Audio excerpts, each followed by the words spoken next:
Assalamualaikum warahmatullahi wabarakatuh.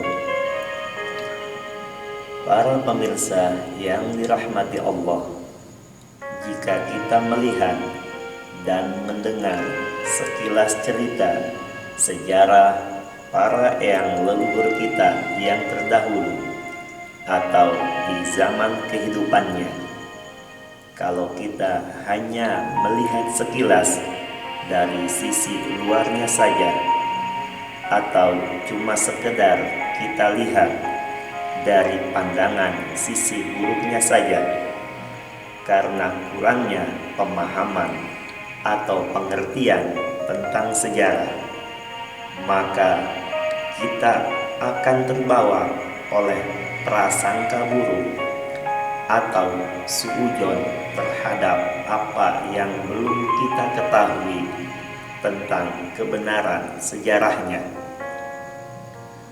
Sungguh hal itu adalah suatu perbuatan yang tak terpuji, apalagi yang kita dengar cuma konon katanya saja, suatu cerita yang tak jelas tentang kebenarannya.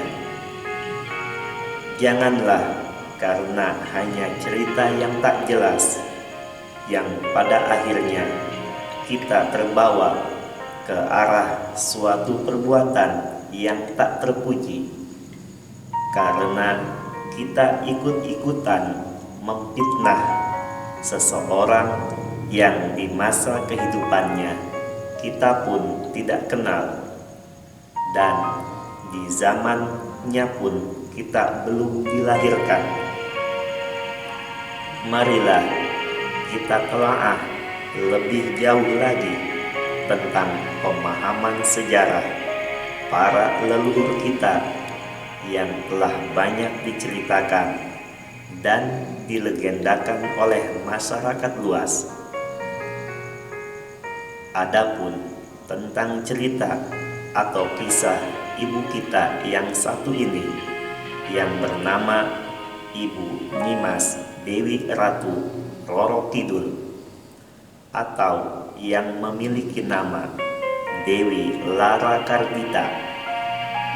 Cerita atau legendanya sudah sangat masyhur di kalangan masyarakat luas, bahkan sampai ke pelosok bumi Nusantara. Garis besar sejarah kehidupan beliau sangatlah menyedihkan, karena kelahirannya terlahir dari seorang selir raja yang sangat tidak diinginkan.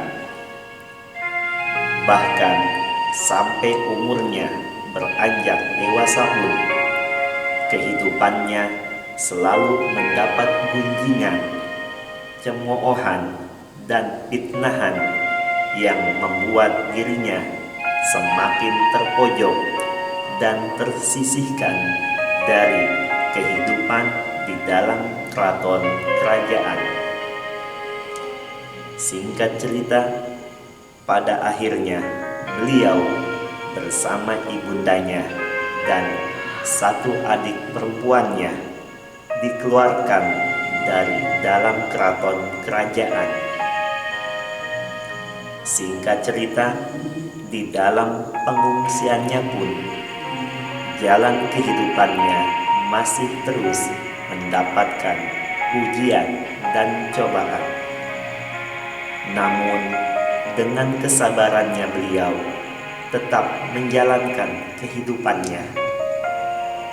Bahkan di tengah ujian dan cobaan hidupnya, beliau pun gemar memperdalam ilmu agamanya Allah dan sangat pandai membaca ayat-ayat suci Al-Quran yang dipelajari dari gurunya.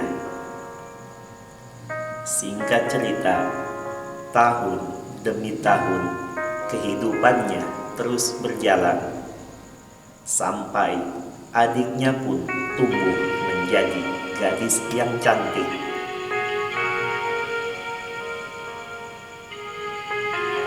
Singkat cerita, hadirlah kembali pelahara di dalam kehidupannya, seorang pemuda yang menjadi kekasihnya direbut oleh adiknya sendiri,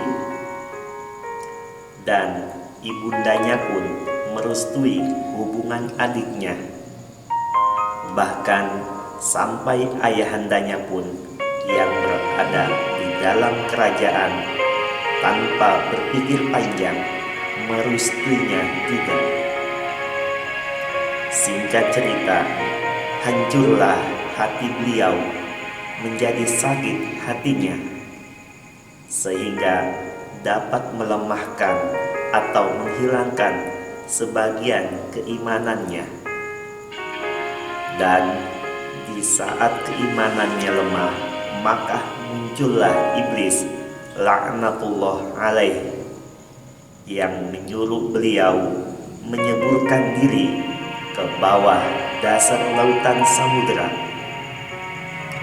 yang saat itu beliau sedang duduk termenung berada di atas tebing yang tinggi, yang di bawahnya lautan samudera. Maka beliau pun menyeburkan diri karena hancur hatinya. Singkat cerita, setelah jasadnya tenggelam, maka muncullah 40 iblis dari dasar lautan yang menyerupai dirinya dan menggunakan namanya untuk mengajak manusia yang lemah imannya bersekutu dengannya dengan cara meminta kepadanya dengan jalan pesugihan atau pemujaan laut samudera. Lantas, siapakah ayahanda beliau? Ayahanda beliau adalah seorang raja di Pajajaran yang bernama Prabu Siliwangi. Lalu, siapakah ibundanya beliau? Ibunda beliau adalah Dewi Larasati, salah satu selir yang ketujuh dari Prabu Siliwangi. Dan siapakah adiknya beliau? Adik beliau bernama Dewi Ardhita. Lantas, di manakah tebing tempat beliau menyeburkan diri? Di Batu Karang Gajah yang lokasinya tidak jauh dari hutan Sancang. Lalu, bagaimana hubungannya dengan Karang Kursi? Karang Kursi hanyalah tempat makomnya dan tempat para 40 iblis berdiam diri yang menyerupai wajahnya dan mengatasnamakan beliau bagi orang-orang yang lemah imannya. Para pemirsa yang dirahmati Allah, apa yang kami tim Jamaah Tapak Sancang ceritakan ini jangan diambil matang-matang. Sebaiknya telaah lebih dalam lagi kebenarannya. Dan inilah 10 amanah Ibu Ratu Kidul, penguasa samudera. 1. Kalau datang ke sini, memperbanyak sholawat. Yang kedua, menjaga zikir, sebab banyak setan yang bergentayangan dan setan yang berwujud manusia yang bertambah banyak. Yang ketiga, puja dan puji hanya untuk yang maha suci. Yang keempat, makhluk bukan tempat meminta, sebab dia hanyalah raga yang tanpa daya. Yang kelima, cepatlah menyadari untuk selalu mengingat yang menguasai alam. Yang keenam, dunia hanyalah sekedar mampir yang tidak lama lagi akan berakhir. Yang ketujuh, ajian dan kesaktian bukanlah di tempat yang jauh dari keramaian, tetapi ada di dalam hati sanubari yang dekat dengan Ilahi Robi. Yang kedelapan, sembahlah yang Maha Kuasa, berbakti ke Ilahi Robi, ikutilah sunnah Rasul. Kami hanya sekedar makhluk yang menerima perintah penguasa untuk menguasai samudera, untuk melengkapi tauhidnya. Jadi bukan raja atau ratu yang perlu disembah. Yang kesembilan, waspadalah bagi yang menyimpang akan menerima murkanya.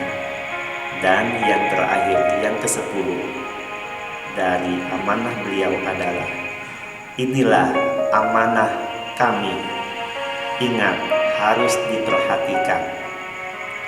Segala puji bagi Allah yang menguasai alam. Itulah 10 teks amanah Ibu Ratu Kidul, penguasa samudra, yang kami nukil atau kami ambil dari Gunung Winarung, Karanghau, Pelabuhan Ratu, Sukabumi, Jawa Barat. Para pemirsa yang dirahmati Allah Subhanahu wa Ta'ala, demikianlah cerita singkat tentang sejarah Ibu Ratu Kidul atau Ibu Ratu Roro Kidul atau Ibu Ratu Dewi Larakardita. Semoga kita dapat memahaminya dan tidak salah dalam menafsirkannya, dan juga tidak suudzon terhadap beliau. Serta dari kisah ini semoga kita semua dapat mengambil hikmah dan pelajarannya. Amin, amin, amin ya Allah ya Rabbal Alamin.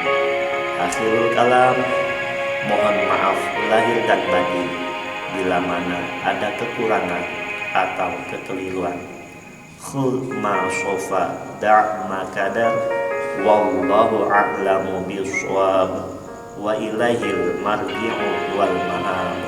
Wassalamualaikum warahmatullahi wabarakatuh.